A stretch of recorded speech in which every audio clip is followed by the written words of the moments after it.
believe the incredible history behind Mickey Mouse? He's the iconic cartoon character, the face of a company, and the friendly mouse that you meet at theme parks. But lately, he's been in the news because his intellectual property is officially up for grabs in the public domain. That's right, the original version of Mickey Mouse, Steamboat Willie, is officially available as of January 1st, 2024. This means the common person or companies can officially use Steamboat Willie in their advertising, movies, shows, or books. That's right, anyone can use the iconic Mickey Mouse character. Join us as we go on a journey to learn more about the little mouse that changed the world forever. Starting from the beginning, the classic iconic character of Mickey Mouse came at a time when Walt Disney and his company needed it the most. We've talked about the feud between Disney and Universal in previous videos, but in short, Walt Disney created the character Oswald the Lucky Rabbit, who became a very popular cartoon for Universal.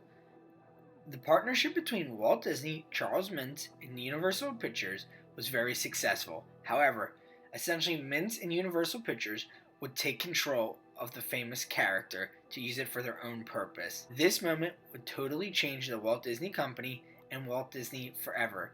Walt would be almost financially ruined, all because Mintz and Universal Pictures took his famous little rabbit. You can learn more about this feud and this moment in history in our other video about Disney and Universal, which will be linked below. Now, there are various different stories behind the creation of Mickey Mouse, but one that stands out is that Walt, on his way back from New York after losing Oswald the Lucky Rabbit, was trying to come up with an idea. He was trying to come up with an idea that would save his company, save his name, and save the cartoon industry. He would come up with a concept of Mickey Mouse. He would work with Ub Iwerks in secret to develop this new character. It's said that Walt actually saw a mouse on his desk at Laugh-O-Gram Studios and thought up a fun, loving, and joyful mouse of Mickey Mouse. However, at first, Walt wanted to call him Mortimer Mouse. However, his wife Lillian suggested changing the name to Mickey. She felt the name Mortimer was too depressing to use. Interestingly enough, however, the character of Mortimer would be used several different times over the decades, specifically as an antagonist to Mickey. Mickey would get his first screen test with the short Plain Crazy on May 15, 1928. However, at the first test screening, Mickey did not impress. This was due to the fact that the movie was a silent film and did not capture the audience as expected. This is considered to be the first ever Mickey Mouse movie and short, with both Mickey and Minnie. The first official successful Mickey film would appear on November 18, 1928 in New York City.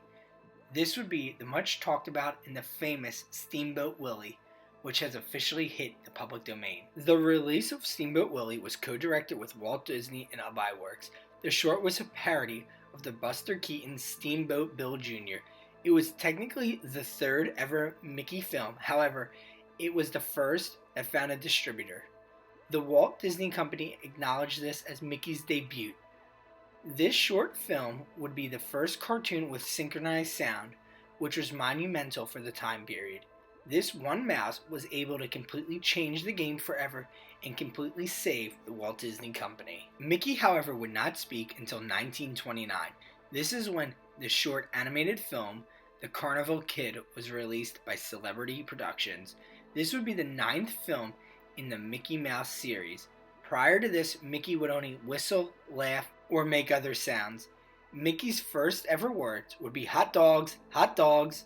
The voice was first done by Carl Stalling, which surprises many people because Walt Disney would lend his name to the voice after this.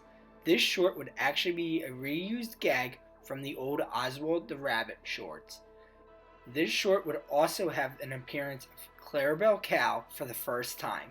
1929 would also bring the first time Mickey wore his iconic white gloves. This version of Mickey is due to enter the public domain on January 1st, 2025, making it the second Mickey to hit the public domain for usage. On April 11th, 1930, The Cactus Kid would be released. It is notable as being the last animated Disney film worked on by Ub Iwerks, as Iwerks would leave to start his own studio, paid for by Pat Powers, a former distributor of the Disney films. A number of different animators would work on Mickey over the years after Iwerks left. Though the change in animators, the character of Mickey Mouse would continue to grow. During one of the toughest times in America's history, Mickey would become an icon. This was during the Great Depression, when the world and America needed an icon the most. While most cartoons during this time, like Felix the Cat, were starting to fade in popularity, Mickey was growing. Mickey would win an Academy Award in 1932, and by 1934 he generated over $600,000 in merchandise alone. At this point in history, Mickey Mouse had established himself as the role model for kids everywhere. The first appearance of Mickey in color would come in the Parade of the Award nominees in 1932 for the 5th Academy Awards. However, the first official Mickey Mouse in color would come in the short The Band Concert. Mickey would get a unique redesign based off this look and the addition of color. This short would be considered to be one of the best cartoons in history and would continue to help Mickey grow in popularity, especially now with him being in color. 1940 would bring Mickey's big feature-length film debut. In the role, Mickey would play the Sorcerer's Apprentice. It's considered to be one of Mickey Mouse's most iconic and most memorable roles.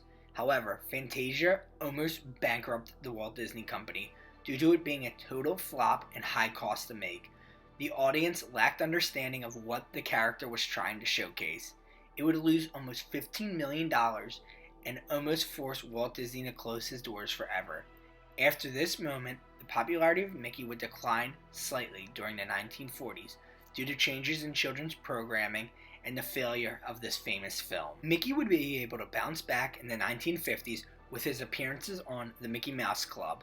At this point, Mickey and Disney had become one brand, essentially one entity. The famous mouse represented the company through and through. The Mickey Mouse short films would be re-released during this time period as well for TV. Paired with the opening of Disneyland in 1955, the character of Mickey would skyrocket in popularity. Throughout the 50s, 60s, and 70s, Mickey would grow throughout the United States and into foreign markets. Mickey Mouse became a symbol of America, of the American ideal, the goal of freedom. In 1971, Walt Disney World would open, propelling Mickey to become a true American icon. Walt Disney understood that Mickey Mouse was more than just a cartoon during this period and up to his death. Instead, Walt realized Mickey was a symbol of something more. Though the character became an icon and a symbol of American freedom, the character did not get the chance to be in another featured film until 1983, Mickey's Christmas Carol, and then once again in The Prince and the Pauper. The 90s and 2000s would bring a newfound popularity for Mickey on television, being on features like Mickey Mouse Works, Disney Channel's Mickey Mouse Clubhouse, and my personal favorite, The House of Mouse, which 1000% should be on Disney Plus, but it's not to this day, and it's one of the greatest Disney shows ever, but I digress. But the most recent cartoons in the 2020s have been extremely popular and has helped the character grow, and with the expansion of Disney Plus adding more and more Mickey Mouse cartoons and new cartoons, it has allowed a new generation to realize their love of the mouse. 2022, Disney Plus would release the documentary about the history of Mickey Mouse called Mickey, The Story of a Mouse, which showcased his cultural impact across the world. Mickey Mouse is more than a cartoon character. He's an icon. He's been a part of everyone's life, no matter if you're from Russia, the United States, Germany, Brazil, or anywhere else in the world. Mickey Mouse is an icon, and you know who he is. There is no denying the importance of the character of Mickey Mouse and the importance he has for the Walt Disney Company. There is truly a connection to Walt himself. Thank you so much for watching. Please like, comment, and subscribe below. We appreciate all of you. And also, comment if you want The House of Mouse on Disney Plus. Please, I need support on this one. Thank you again. Believable truths!